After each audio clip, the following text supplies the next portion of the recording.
Mystery today after homes and businesses all across South Florida reported a mysterious shaking. Developing tonight, South Florida shaking. The rumbling felt from North Broward all the way to the Florida Keys. But we're told it wasn't an earthquake. Even down in Monroe County. Where are we having these mini earthquakes?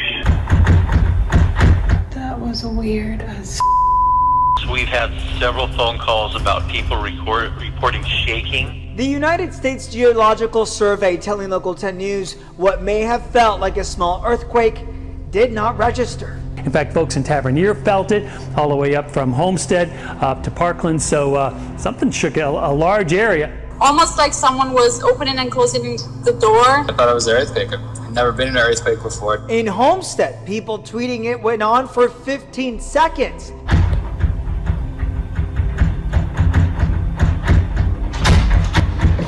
And we did not detect any earthquake activity.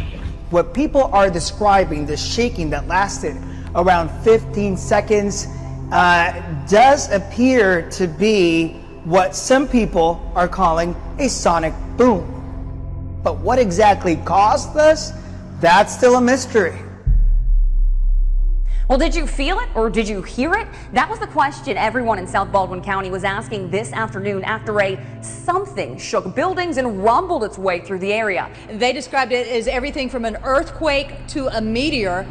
Now, the U.S. Geological Society is not registering any earthquake in the immediate area. Well, first thing I thought was a jet. You know, maybe a jet had crashed, and it wasn't a sonic boom because didn't sound nothing like it. I've heard that before, but I mean, the first thing I thought was earthquake. the house was shaking, and my daughter was like, "Mama, you feel that?" And I looked at the curtain, and it was like, ooh. It did for like a good 10, 15 minutes. I'm like, did we have an earthquake in Foley? It seems pretty crazy out there.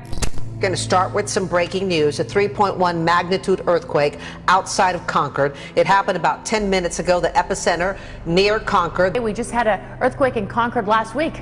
Yeah, you guys, I just actually felt it here. I was getting ready to tape something for the station and felt the shaking. It lasted about 2 to 3 seconds and happening on the same fault that we had the earlier earthquake this week, which was a 3.6 magnitude. So this is smaller than the earthquake earlier this week. And now we don't hear too much about this fault. It's somewhat of a sleeper fault.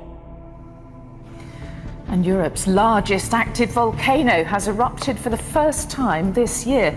Mount Etna sent lava and rocks high up into the air overnight. There is no risk to the local population apparently, except for a light dusting of ash, which blew over some nearby towns.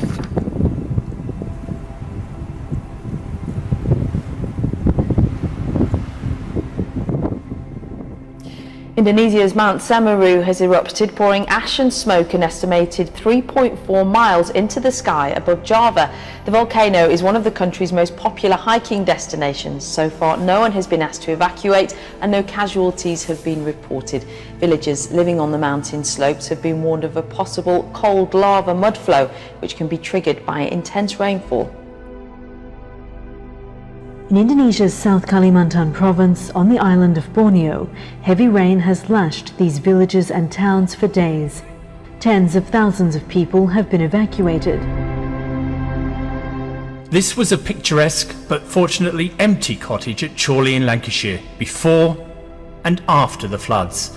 Some places are expected to get 2 months of rain in just a few days. We've been here in Mellington Avenue for 33 years and we've never had it quite as bad as this. And it's a bit more alarming. Storm Christoph started with strong winds and heavy rain, but now temperatures are falling. Many places are dealing with a difficult combination of rising water levels and falling snow. At Didsbury near Manchester, the River Mersey rose to record levels. We're often told not to drive through floodwater, but this driver didn't get the memo. Wrong speed, wrong speed. Yikes. Another night of unrest in Tunisia. young protesters raging against unemployment, poverty, and police brutality in some of the country's poorest neighborhoods. It also includes the state of the economy, joblessness, and police violence. They came a decade after a street vendor set himself on fire in protest over the same issues, an event that became a catalyst for the 2011 revolution in Tunisia and the Arab Spring.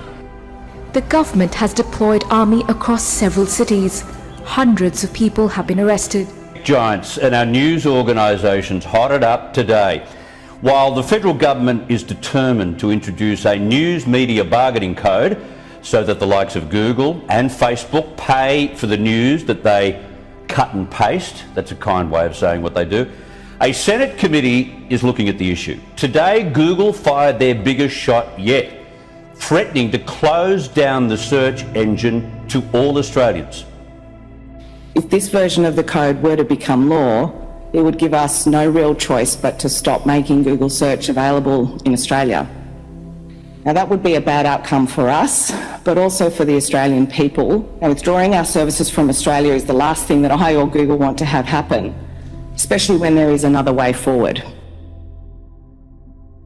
Now, given the fact that 95% of Australians frequently Google, that's the verb, not the institution, it would have an enormous impact on this country's search for information and the way we use the internet.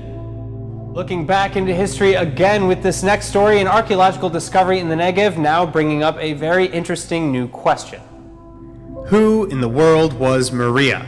This is the new question baffling researchers at the Israel Antiquities Authority following the discovery of an incredible 1,400-year-old stone, and the flat, round Byzantine-era artifact appearing to be a headstone with a Greek inscription text reading Blessed Maria, who lived an immaculate life and died on the 9th of February. Of course, while we may never find out more about Maria herself, her 23-some-odd centimeter headstone offers an important clue to other inquiries in the area. Discovered in the Nitzana National Park in the Negev, Maria's headstone joins others commemorating Christians buried in the churches and cemeteries that have also been unearthed nearby. But unlike the other towns, very little is actually known about the burial grounds near Nitzana. Have you ever wondered what happens after someone dies? Is there really life after death? And can the dead actually speak to the living? This may sound a little spooky, maybe even creepy, but new research is offering a scientific explanation to this phenomena. While some people claim they see dead people, I don't see anything. Are you sure they're there? they're everywhere. Others say they can hear or even sense the deceased. Someone said, "What is your name?" This thing is talking to us. But how could this actually happen? The question has long perplexed many, but now a new study is offering some insight. After surveying 65 clairaudient spiritualist mediums from the Spiritualist National Union and 143 members of the general population, the researchers found that these spiritualists have a tendency for absorption, a trait that's linked to immersion in mental or imaginative activities or experience, which can alter states of consciousness. If this is real, people should know. According to the researchers, some people adopt spiritualist beliefs and engage in the practice of hearing the dead.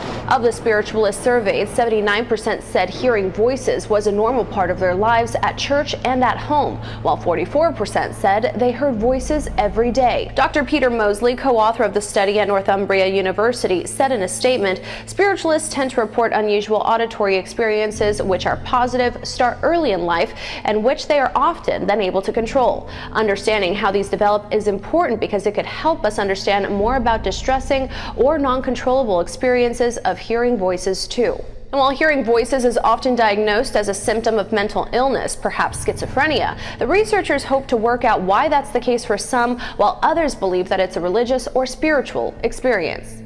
We certainly needed something to lighten up a bit. Hopefully it's not really scary news for people out there, but it's hard to understand why it was in the COVID-19 relief bill, but one thing is really clear, lawmakers want to know more. So this mysterious blue light was captured over the skies of Hawaii just this week, and it's these kind of events that have inspired the order for more information on UFOs that was tacked on to that COVID-19 relief bill. We want to know who are they, you know, why are they here, what are their intentions, and how long have they been here? The clock is ticking for the Pentagon's discrete program to investigate UFOs as ordered by a clause in the coronavirus relief bill.